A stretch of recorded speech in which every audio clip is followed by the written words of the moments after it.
ಅವರ ಶಿಷ್ಯ ಅವರ ಮೊಮ್ಮಗನಂತ ಹೇಳಿದ್ದೀನಿ. ಆತ್ಮೀಯ ಬಂಧುಗಳೇ, ಎಲ್ಲರಲ್ಲಿ ನನ್ನ ಕಳಕಳಿಯ ವಿನಂತಿ ಏನೆಂದರೆ, ಉದಾಹರಣೆಗೆ ಒಬ್ಬ ವ್ಯಕ್ತಿಯ ಸಾವಾಯಿತೆಂದರೆ ಸಾವನ್ನು ನಾವು ಯಾವ ಥರ ಪರಿಗಣಿಸ್ತೇವೆ ಅಂದರೆ, ಅವನು ಹಲವಾರು ಥರ ಶೃಂಗಾರ ಮಾಡಿ ಆಮೇಲೆ ಅವನ ಅಂತ್ಯ ಸಂಸ್ಕಾರ ಮಾಡ್ತೀವಿ. ಆದರೆ ಈಗ ಏನು ಮಾಡ್ತೀವಿ, ಫೋಟೋ ವಿಟಂಬನೆ ಆಯಿತು ಅಥವಾ ಒಂದು ಸ್ವಲ್ಪ ಹಳೆಯದಾಯಿತು ಬೇಡಾಯಿತು ಅಂತಂದರೆ ಅದನ್ನು ಚರಂಡಿಗಳ ಕೆಳಗೆ, ಗಿಡಗಂಟಿಗಳ ಕೆಳಗೆ, ದಂಡಿಗಳ ಬದಿಗೆ, ರಸ್ತೆಗಳ ಬದಿಗೆ, ಎಲ್ಲಿ ಬೇಕಾದಲ್ಲಿ ಎಲ್ಲಿ ಯಾವ ಥರ ತಿಳಿತೈತೆ ಆ ಥರ ಎಸೆದು ಬಿಡ್ತೀವಿ ನಾವು. ಅಷ್ಟೊಂದು ನಾವು ಧರ್ಮದ್ರೋಹ ಮಾಡ್ತಾ ಇದ್ದೀವಿ, ಧರ್ಮಕ್ಕೆ ಅವಮಾನ ಮಾಡ್ತಾ ಇದ್ದೀವಿ, ಆಮೇಲೆ ಮನುಕುಲಕ್ಕೆ ಅವಮಾನ ಮಾಡ್ತಿದ್ದೀವಿ.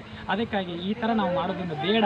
ಮತ್ತು ನಾನು ಇದನ್ನು ಪ್ರತಿ ತಿಂಗಳ ಮೊದಲನೇ ರವಿವಾರ ಧರ್ಮಕ್ಕಾಗಿ, ಧರ್ಮ ರಕ್ಷಣೆಗಾಗಿ ಇದನ್ನು ಸೇವೆ ಮಾಡ್ತಾ ಇದ್ದೀನಿ. ಈ ಥರದ ಫೋಟೋಗಳನ್ನು ಸಂಗ್ರಹಿಸಿ ಅಗ್ನಿಹೋತ್ರ ಮಾಡಿ ವಿಸರ್ಜಿಸುತ್ತಿದ್ದೇವೆ.